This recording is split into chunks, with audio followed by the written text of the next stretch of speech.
बारामतीमध्ये एक आज दुर्दैवी घटना घडली आहे. पोलीस प्रशासनाच्या निष्काळजीपणामुळे तसेच नगर परिषदेच्या हलगर्जीपणामुळे वडिलांसह 2 मुलींना आपला जीव गमवावा लागलेला आहे. गतिरोधक प्रत्येक चौकामध्ये आणि रोडवर असावे अशी वारंवार तक्रार देऊन देखील प्रशासन याकडे दुर्लक्ष करते. मात्र ज्या गोष्टींकडे लक्ष द्यायचं त्या गोष्टींकडे लक्ष न देता उगाचच नाही त्या गोष्टींकडे लक्ष देणारे नगर परिषद प्रशासन आणि पोलीस प्रशासन आज या मृत्यूला कारणीभूत आहे का, असा प्रश्न आता बारामतीतील नागरिकांना पडलेला आहे. बारामती खंडवनगर येथे सकाळी 11च्या सुमारास वडील आपल्या 2 मुलींना घेऊन घराकडे निघाले होते. ओंकार आचार्य या नावाचे रहिवासी हे मॅजिक ग्रीन सिटी येथे आपले रो हाऊस स्वतःचे असून त्या ठिकाणी राहतात. सकाळी 11च्या सुमारास ते महात्मा फुले चौक खंडवनगर येथून निघाले असताना अपघातापूर्वी त्यांच्याजवळ असलेली हिरो होंडा कंपनीची स्प्लेंडर गाडी MH42 BK 4844 आणि त्यांच्या 2 मुली, त्यांची नावे आहेत सई व मथुरा, आपल्या वडिलांसोबत खंडोबानगर महात्मा फुले चौक येथून आपल्या घराकडे निघाले होते.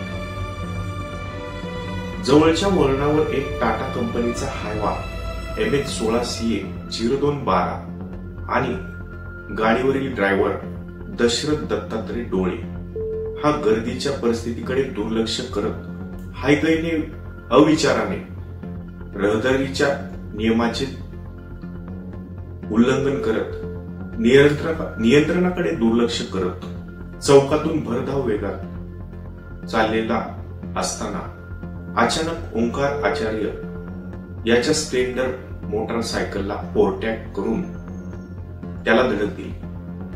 त्याचबरोबर ओंकार त्याच्या 2 मुलीसह जमिनीवर कोसळले आणि पाहता पाहता डंपरचं मागील चाक तिघांच्या अंगावर गेलं. थरकाप उडवणारी घटना स्थानिक नागरिकांनी पाहिल्यानंतर त्यांना जवळ देखील जाता येईल. कसे बसे भीती पोटी नागरिकांनी जवळ जाऊन त्यांना वाचवण्याचा प्रयत्न देखील केला, परंतु त्यांना वाचवण्यात अपयश आले आणि अखेर तिघांचाही या डंपर खाली चिपले.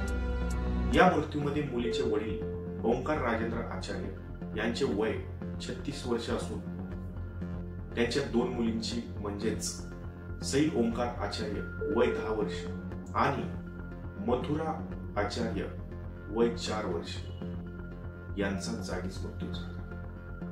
या प्रकरणामध्ये डंपर या गाडीचा चालक याला अटक करून त्याच्यावर गुन्हा देखील दाखल करण्यात आलेला आहे. परंतु इतकं सगळं करून त्यांचा जीव पुन्हा येणार आहे का?